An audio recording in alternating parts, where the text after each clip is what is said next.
that today. Yes, we shall figure this out. Whoop, whoop. I want to make my own sound effects from now on. You can Womp, do womp, womp. But the thing is, you have to do it while you're talking at the same time. Yeah, like, womp, womp. I can't sing, and I don't think that I'll. We gotta start the promo. Okay, go.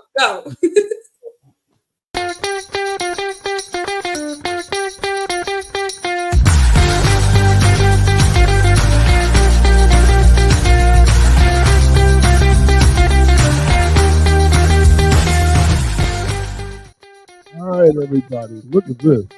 I am talking, music is playing, Madison is dancing, she's in her groove state. That must mean it's time for another edition of Laugh, Learn, and Eat with Madness. Hey. I feel like I always start with hello, so I'm trying. Hey. I did that intro, I just walked right into it. Yeah, you know when podcasts have like they start with like their slogan? I feel like we don't have a slogan. Slogan? You want a slogan? Yeah, I feel like we need a slogan. What kind of slogan do you think that we should have? All your madness in one spot. Yeah. Everything madness. Everything madness. Ooh. Loan madness? Madness loan? Mortgage madness. No. Good, the bad, the ugly. The good, the bad, the ugly. Oh, I got it. The good, the bad, the ugly, the madness. The madness. Own category, and it can be taken in many different ways. Yeah, we have to work on this. You can't just bring this up on air. Like, you gotta actually think about what would be a good slogan for you. Like, I don't think we have one for Laugh, Learn, and Eat, do we? No. Never needed one. Laughing, lending, and eating our way through the mortgage industry. Yeah. Except I feel like we also never talk about food. I remember Sue Woodard said that one time. He goes, okay, I'm ready to start laughing, lending, and eating with you, Bob. Something like that. Yeah, I feel like we should be sitting here eating and talking about what we ate. In the beginning, like, okay, so. But we off topic. The only time we talk about food here is when Delilah comes on and tacos are brought up. Yes. So, in the first season of this show, right? I had this one question I would ask all the guests. And I did, I think, like maybe 5 or 6 times, and I stopped doing it, right? And the question was, is there a favorite food that you love to eat? Because I figured Laugh, Learn, and Eat, so that was like my canned question I was going to ask every guest. You know what I mean? And then what happened? You just didn't like it? Boring. It was like boring. Like I don't know. Like someone would say everything. I love everything, or gosh, I'm more of a meat potatoes kind of guy. In all fairness, Sue Woodard, which is still a running joke with us, you know what I mean? Mm-hmm. Her thing was chicken piccata, which is one of my favorite dishes. So I remembered that was her favorite dish. All right. I'm like anything Italian. Me too. I'm like just. I'm Jersey. If you're gonna really like get to know me, Italian food that's very like bold flavored, and thick sauces with Italian food. Okay. So like you like cream sauces and stuff? Not cream, but like the red marinara sauce, but it's got to be thick. I don't like it runny. Okay. So you like it. If I see it runny, I know that you watered it down and it's just not going to have that bold flavor that I like. It should be soup at that point. Like right. It's tomato soup. Like something. Right. Yeah. Right. Well, funny story actually with food. So I told you guys how I'm going to California for this upcoming H&R Block skit. Right. And my best friend, who's Jersey Italian girl, like to the core, wears a little gold pepper around her, the whole work. On the show. We should have Caitlin on the show since she.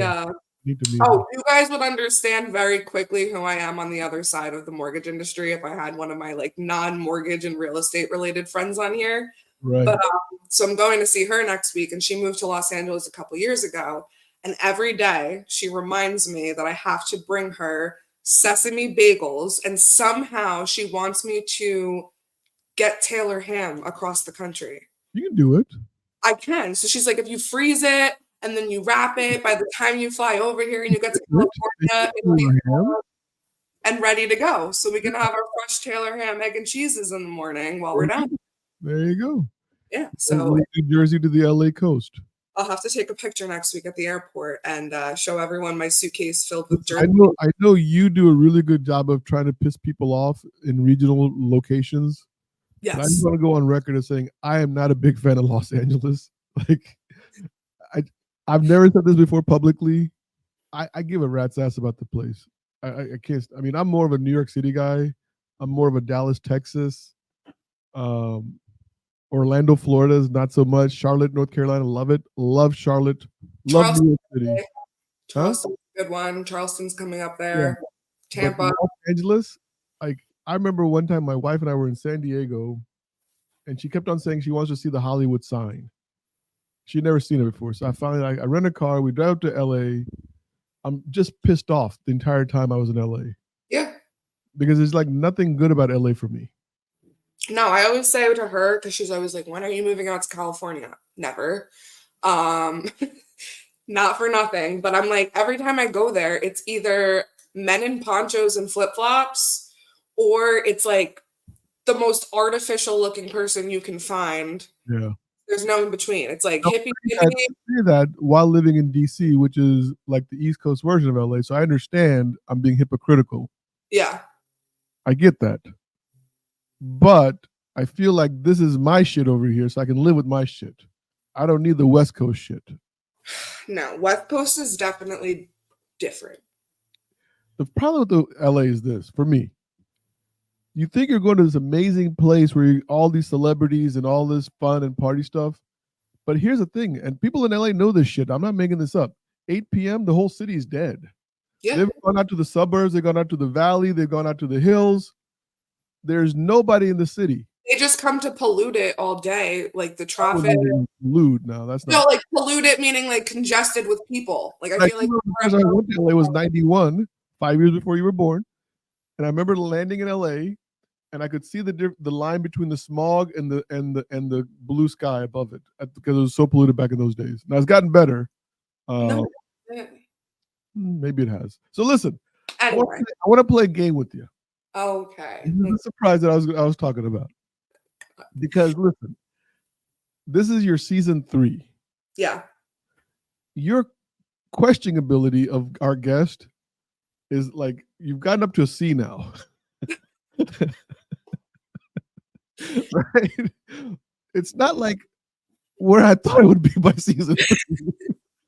You thought that having me on for 3 almost there, Maddie. We're almost there. So I was like, okay, I want to ask her to interview me. Okay. And then I'm gonna pretend to be a guest, and you just go ahead and like, hey, whatever questions you want to, like, just be yourself. That's You're a surprise. I'm sure you want me to be myself. Ready? Here we go. Got music. Listen, Maddie, all you. What's up, everyone? Welcome to another episode of Laugh, London, Eat with Madness. Today, I am joined by the one, the only, Fobby Naghmi. Hey. Fobby, how are you today? I'm doing good, bud. How you doing? I can't complain. I actually said this line to my branch manager this morning, and he's like, "You never really complain." And I was like, hold on, because you don't know the reason I'm calling you yet. And then I went on to complain. So yeah. So Fob, how's everything going? I know that you busy, really busy, crazy. Yeah, busy. I can tell. I feel like our time together is far and few between at this point. Yeah. But that just means we have a lot more to unpack in these episodes. I mean, it was crazy in DC yesterday with Kyle Draper and Brian View for that Brokers Action Committee. A lot of amazing stuff going on over there. So yeah, really in DC. Fobby texted me yesterday, and I thought that he said he was in AC, meaning Atlantic City, New Jersey. And I was like, oh, how long are you here for? And he's like, I don't know. I plan to be here for the next 30 years. Meaning he plans to live in DC for the next 30 years. I took that as he plans on living for another 30 years. So I'm like, oh, I don't know if I'll live to see. All right, we can stop now. See how you left me out of the conversation. I did. See what I'm talking about, Maddie? We need to work on that, okay? I know. All right, that's the number one's over. You got a C Well, minus on that because I I love failed the you, story so much. so I didn't You really got a ask. C minus because I love the story of you thinking that was an AC. Should I have said, "Hey guys"? So I texted Fobby. Fobby, why don't you tell the clients in the There you audience? go. Why There don't you you tell go. the audience what I texted And then you if you yesterday? notice, like with me, I zip it. Yeah, That was like one of the golden rules. actually, Look, we I, still got season 4, we got season 5, and all these amazing seasons ahead of us. We got nothing but time, Maddie. We got nothing but time. yeah, that's if I make it in this industry for another What season. does that mean? Your duck loves you. She, she's mad fan of yours. I Mad know. fan. So listen, here's the thing that was being discussed at the Brokers Action Committee yesterday by a future guest that couldn't make it next week, but so he's postponed. Kevin Pereno of PRMG, amazing guy. If you ever get a chance to talk to Kevin, just a walking knowledge, just amazing guy. Really looking forward to having him on the show sometime in the future. But we're talking about the rates coming down. When does it end, Maddie? I know this is like what, your third or fourth year in the business, Yep. right? 2020. This is technically year 4 on the sales side. And we're literally seeing the worst rates, I think, in 2 decades, Yes, we are. with no end in sight. No, sir. Now the Federal Reserve, Mr. Jerome Powell, yesterday or 2 days ago, says, I don't think inflation is being reduced. So there's no possible way that I'm going to reduce rates anytime soon. And they did not. And So I've gotten many reprices this last week, yeah, and I mean, there's been a meltdown this week, last it's couple of days. been nasty. And someone actually, one of my loan officers said a client showed him some rate quote that they got on April 8th. And it was like, okay, but that was like another life ago. No, literally. Like we used to talk, week to week, month to month. If your pre-approval expired after 90 days, come back. We'll just make sure, after 3 months, everything's changed. Nuh-uh. I was quoting someone this morning. And then all of a sudden, I have everything typed up, everything ready to go, my fee sheets, whatever. Talking to one of the pricing scenario desks, he goes, "Hey, just so you know, we just got another reprice, bless you, for the worse." Yes. Everything that I had literally just put out on paper, I had to go back and adjust. And we're Why do talking you like need paper? Paper? whatever, you know what I mean? What? No. What are you putting? What are you? I can't, there's a thing called a computer. Yes, a computer. I use paper though. Like I'm a paper to pen girl, and then it goes into the computer. What do you mean? Like, You, you literally take a piece of paper like this. I'm showing up a piece of paper. Anybody listening on Spotify or whatever, and you literally like work out the I rate. handwrite everything, and then after it's handwritten, I Cross go. Country is a huge company. They must have some kind of pricing engine. They oh no, I don't write the pricing down. Like I write everything down on my paper. Like God, I don't know. I'm thinking you're doing manual pricing like we used to do back No, in no. '94. No, I'm just like I have to take notes. It's how I process things. It's how I got through college and everything like that. And then I can go in That and makes more sense. Now I understand. yeah. You're not manually pricing on a piece of notebook spiral paper and No, your lock does to lock it in for you. no, definitely not. But You would miss a lot of locks in that well, situation. here's the issue though, is that everything I feel like right now needs to be in writing. In terms of when you're just talking, you're getting these other, quotes and loan estimates and stuff from other companies. Yeah, you can't use something from April 8th and base it on today's rates. Just as much as I've been noticing when I'm trying to match and compete, or just people are shopping me and I'm trying to see what they've gotten in terms of other offers. So and so calls me and is like, "Oh, X, Y, and Z mortgage company is giving me this." I can't do anything about it until it's in writing. Yeah. And then you get it in writing, and then you're like, how the hell did this person put this in writing Yeah. without them having like they're not making money? One of my branch managers in Fairfax, Virginia had a quote or a borrower who'd been denied by 2 banks, not IMBs, but banks, right? Denied by 2 banks. And every time he'd come back to the manager or the loan officer at that branch and try to work on some rate, and then would go back and get denied. So it got denied 2 different banks. And the rate that we were giving them obviously was nowhere near what this bank was giving them because it was just a different situation, right? And the borrower said, well, but the bank was offering me this rate. And I looked at the branch manager and said, did you tell them that they weren't offering that rate because they denied the loan? Like if your loan is approved, then you're getting that rate. Yeah. If you're denied, you're not eligible for that rate. Right. So are you dealing with that kind of madness? Yeah. I use the word madness. See that? Yeah. The bad madness. Yesterday I had a client call me, and actually not even a client. It was a rent. Like I never spoke with this person before in my life, but it was sent to me from another agent that I work with. And she was like, hey, so-and-so told me to come to you. I'm looking for a second opinion. So I'm just kind of, asking questions. And she's like, oh, no, we're already under contract. So they're under contract, waiting in this attorney review period, trying to see if they can get something better. So how much better could they get it?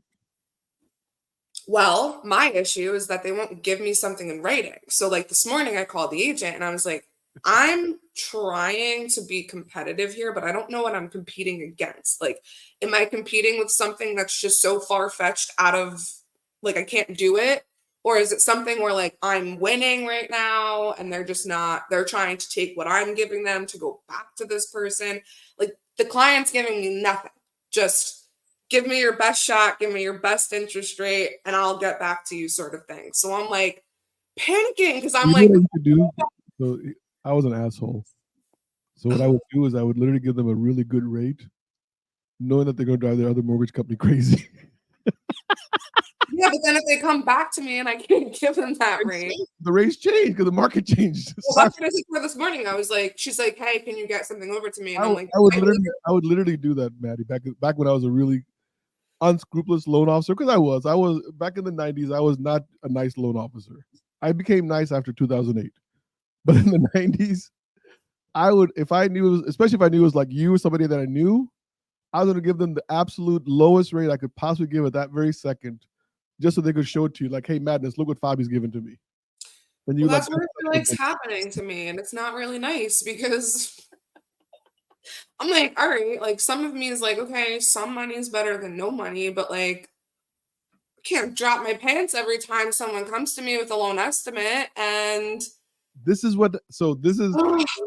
kind of what Barry was talking about when he said 61% of loan officers, I believe 61%, could be wrong, 69, 61, I don't know, something like that, did not renew their license in 2023, right?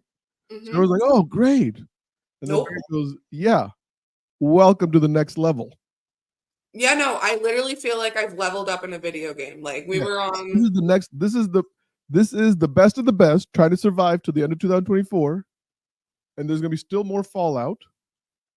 So, corporations are thinning their margins. Loan officers are thinning their margins. The problem is that the pool is getting smaller and smaller of clients. Yeah. So what are you going to do, Maddie? Are you going to make zero, or are you willing to make $800 on a loan? Yeah. Right? Yeah. And that's what it's coming down to. But I don't know. I'm just a little tired because, I got into this in 2021. Everyone's, good time, whatever. Then 2022 comes. Oh, if you can get through 2022, you're kick ass loan officer. This stuff and then it was like, oh, no, just kidding. If you can get through 2023, you're a kick ass loan officer. And now I'm like, when I was telling you, don't say date the rate and marry the house. I never, ever. Saying that? I said, don't say that. No. Because I've seen this go the wrong way too many times. Yeah. Well, I've never been that person, so that's good. But at the same time, I'm like, oh my God. I am sorry. I mean, the new 2008, post 2008 Fobby feels compassion for you. No, you don't. Pre 2008 Fobby didn't give a rat's ass. Yeah. Well, the 2024, absolutely, I feel compassion for that because I know it sucks. Look, originating loans is a hard job. People don't understand how hard it is. Right. And especially when your compensation is at stake. It's not like you guys get a salary. It's like what you eat, what you kill. And that's what I think struggling with the most right now is keeping my morals and keeping my values intact and like trying to be true to like why I'm doing this, who I'm trying to serve, why I'm trying to help people. Mhm. But at the same time, that doesn't always feed me. Yeah. And it's interesting too. Have you talked to your manager about maybe lowering your comp to offer better rates? Yeah, and we have that option and things, but I'm okay with it. Like I did it a lot last year, unfortunately. You're gonna do a lot more this year. Yeah, and this is where I was also kind of talking with a lot of agents because as their whole commission thing is in question this year. And right now I feel like loan officers' commission is in question. And I have other friends in the industries.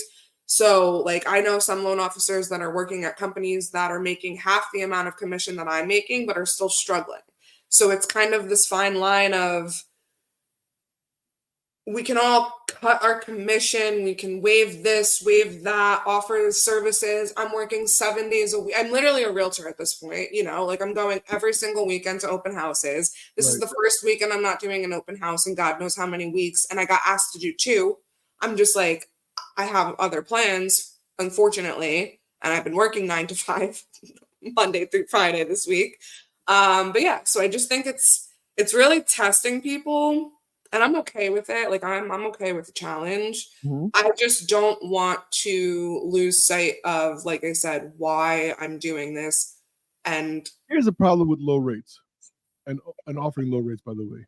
yeah. All you're selling is rate.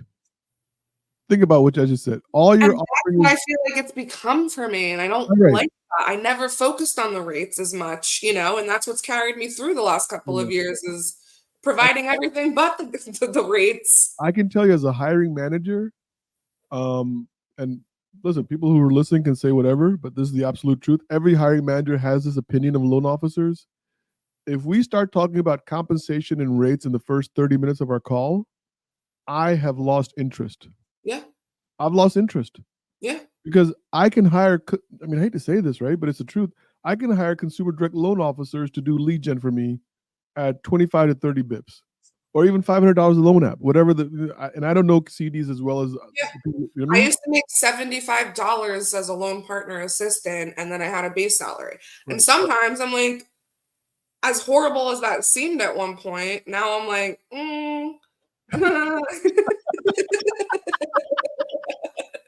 What was I thinking? up, buddy. Yeah, you gotta get to realize it.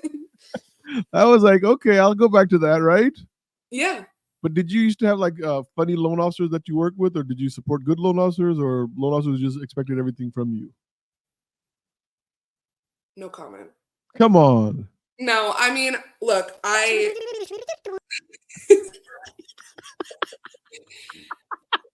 It's they it seemed fitting. they built my character. I'll leave it at that. Indeed. It was when I started what 4 years ago, 2020. It was 2019 technically, but I'll say 2020 because that's when like my official training started was being a loan partner assistant. Mm-hmm. I mean, think about 2020 and 2021 being a loan partner, and you have purchase volume up the wazoo, you got refinance volume up the wazoo. Like everyone was busy, it was just plentiful. So I got into the industry thinking that that's how it was going to be. Use that word on another episode recently, Elsa. This is your new word. You got to stop going to church so much. Shit. I'm throwing the Wonderful. first word. But yeah, so Loans are I plentiful. I don't know. Like So when you were a loan partner, like on a scale of 1 to 10, seriously, I want to open this up I a little bit. started making $13 an hour. That was a crime. On a scale of 1 to 10, Okay. like how bad were your daily life supporting loan officers in general? How bad was I what? How bad was it to support loan officers? It wasn't bad because you knew that you had constant paychecks coming in. So you were okay supporting loan officers even if they treated you like garbage.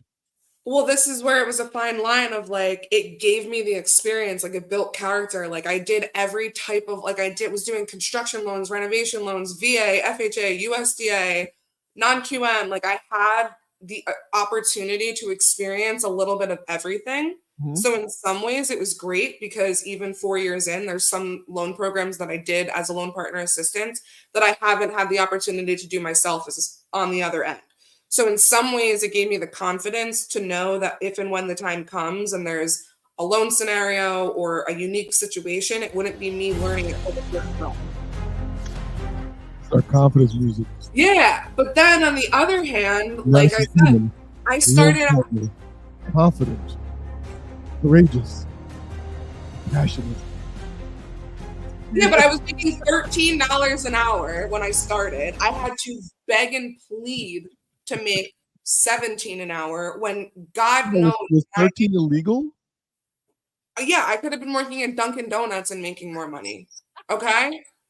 And I'm dealing with real people and like real loan scenarios here, and you're gonna pay me less than a Dunkin' Donut, or and like no shame to people that work at coffee shops, but like the stress and the amount of work that I was Well, is doing. Dunkin' Donuts really donuts though, or is it just powdered sugar, flour, soaked deep fried? Yeah, it's not really donuts, but They're you donuts. know, Sorry, what Dunkin' Donuts. Don't. I I mean, remember I went away with my cousins. I went up to Massachusetts for a weekend, and we were literally going to Dunkin' because Massachusetts there's is a four big. on every corner.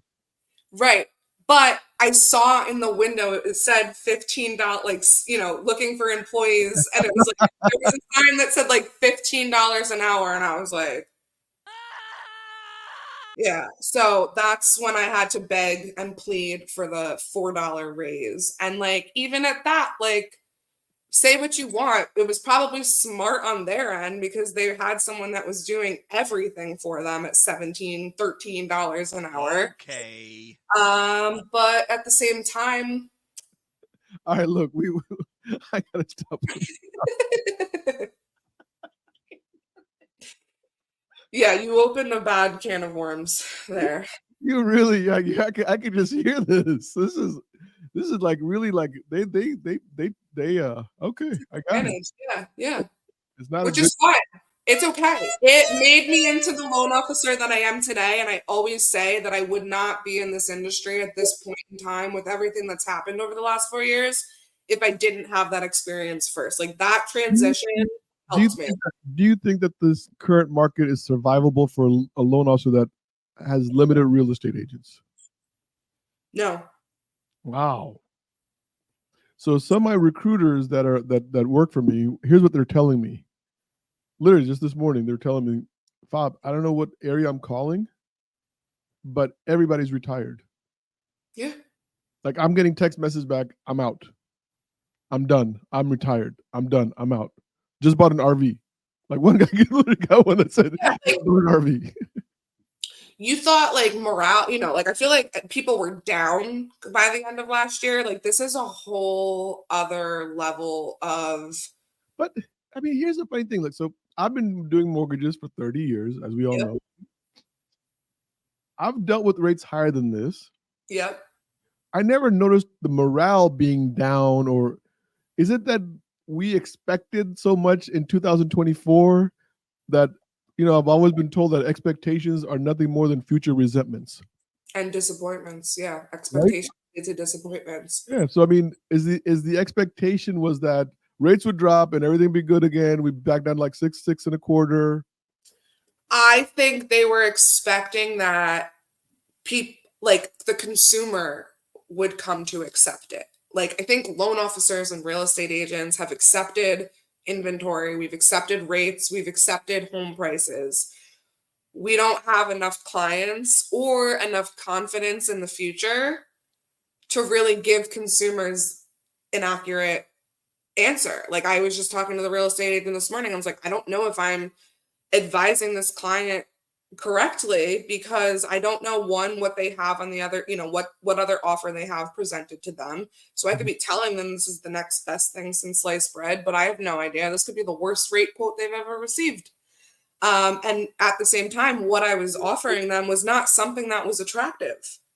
Hmm. So I think everyone is frustrated that even though this has been happening and going on and things are seemingly unchanged, it hasn't changed the consumer opinion or fears that they come to us with. Consumers keep And spending. now we're losing confidence, I feel. Consumers keep spending. Like the retail spending that came out on Monday morning, that just killed the market this week. It showed that the consumer spending went up. We're expecting 0.3% increase. It came in at 0.7. Yeah, that is an issue though. People are spending money, not on the right things though. They're Right. spending, they're not saving. And then they want to come to us. Like, I have a client right now that's like, bitching, complaining, moaning, wanting the best of the best. And like, she's using a down payment assistance grant. She is asking me how much she can put on a credit card in terms of what she can pay for at closing on a credit card. She's like, oh, never mind, I'll be fine. I got paid this month. Wow. Then I have another down payment assistance grant where they need to show that they have 1% for this specific Pennsylvania grant program. They need to show that they can contribute 1%. In this scenario, they need $1,000. Young couple with 2 kids, they don't have $1,000 to their name, Fobby. Oh my God. Like, and now I'm like, oh, here's a pre-approval. Go buy a house. That seems like the fucking rational thing to do. Yeah, that's crazy. Like, That's drop a hard F-bomb there. But yeah, like, look, that's what are you gonna do though? That's where I keep coming back to is like, I want to do this. I want to serve others. I want to educate. I don't focus on what I can't control. At what point do you say I can't do this anymore? Like, what in your mind is there a point that you just gotta stop? For me personally, no. But I feel like that time will come for others. So for me, like, I've always been entrepreneurial. I was raised by entrepreneur parents. I understand sales. I understand starting something from the ground up. Like, I've watched and experienced that throughout my life. So I know right now, like, I'm at like that break even phase where, like, if I'm breaking even, I'm like consistent year over year. Right. I'm okay.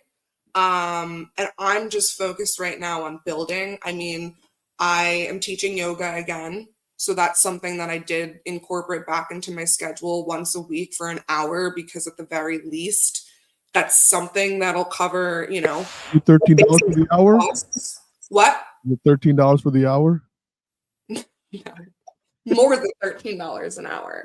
And so, it also becomes a question though, of you see some people that are trying so hard to stay in the industry and they, maybe want to get a side hustle or something like that. But the second you start doing that, in my opinion, and you try and do this part-time, you're losing. But it's like, you have to eat. You have to pay your own mortgage. You have a lot of people in my company, my office, like, they have kids. I don't know how they're doing it.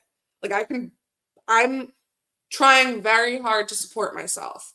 And I'm I'm very blessed in a lot of ways. I think this is a tough market. There's no doubt about it. You know what I mean? Yeah. I think there's only one guy that actually saw this coming. And it was crazy. And I can't mention his name because he's gonna be on the show next week. So I want to talk about it next week. Okay. It's this episode that I'm doing, but I can't believe that he predicted it. So I got him on the show finally. Good. I mean, it's 5 years into the making, and I was like, how the hell did this guy predict? Nobody predicted the market. I mean, so I don't know. Like, when does this break? I'm thinking at this point, if you can hang into about October, November, but the point being, you got to be into the refinance part of it because I don't see inventory improving. No, and I think that that's also where this, like even as a loan officer, like, our supplemental income that you maybe in the past, like, you had a refinance here or there, that was like supplemental income to when purchases was down. But like, even me quoting home equity lines of credits. Think about this. If you think you're dealing with rate shoppers now on a purchase where they have a drop dead date, when you're dealing with refinance borrowers that's primarily just refining, they're going to go for the lowest rate, the lowest fees. And I'm telling you, on that moment, it's I've been in refi booms before, and everybody's just got to take. If you can make $500 a loan, you're doing great. Right, and that's where I would say too, just it's disheartening because Well, nobody's We hardened. It's money. You still can make money. You can still survive, get to the other side with No, very it's little disheartening inventory. to just not know when that time's coming, and that's what I feel like everyone is holding on to that's still in this industry is, like, So just the building and prediction that building was and given to building. me in September 2023 by an unknown person was second quarter of 2025, and I thought the guy was lunatic when he said it to me. Yeah, I got it in a text. That's the thing. So it's memorialized. yeah. And he was like, "No, I think September 2020. I mean, second quarter 2025 is going to be amazing." I was like, "What's this guy talking about? It's going to be February 2024." I had February 2024 pegged as a turnaround. Yeah, and I think that that's what a lot of people had. And another thing too that I just thought of, whatever, like when I get a quote or like a loan estimate from some other person, I'm like, oh my God, I'm taking someone else's paycheck away. Oh, you Just can't think like that, I man. can't, I know, and I don't, but like, that's I'm really sorry. what we're up You, against you right got to now. draw the line. You got to draw the line. All right. I mean, Madness is bringing out a whole other side of her this year. you just gotta understand that you gotta take care of yourself. It's the name of the game. It's not even the game. It's business. Yeah. It's business. I mean, you're not taking anything. I mean, when I recruit people from some other company, am I taking money out of the owner's hand? I mean, Yeah. all right. Yeah. If I think like that, I'll never recruit. No, you're You know? right. I can't. There's no way I'm gonna think like that. This is what we signed up for. So, Madness, your theme is playing. You want to do a little theme dance? Everyone hang in there. 2025 is around the corner. At this point, You could get through the last 3 years. Just keep hanging on and hopefully. look. I mean, I think we hit on it whether we realize it or not. Yeah. We need to recalibrate our expectations. Yeah. I think if we can recalibrate our expectations, we're actually in a very great market. We're just not realizing it. I'm not being facetious. There's so many opportunities. It's Right. trying to figure it out right now is Right. where everyone's That's getting. really what I think we kind of tripped over that, but I really do believe if we realign our expectations, we can make it pretty fun. So you just hang in there, little buddy. All right? Bye, Fob.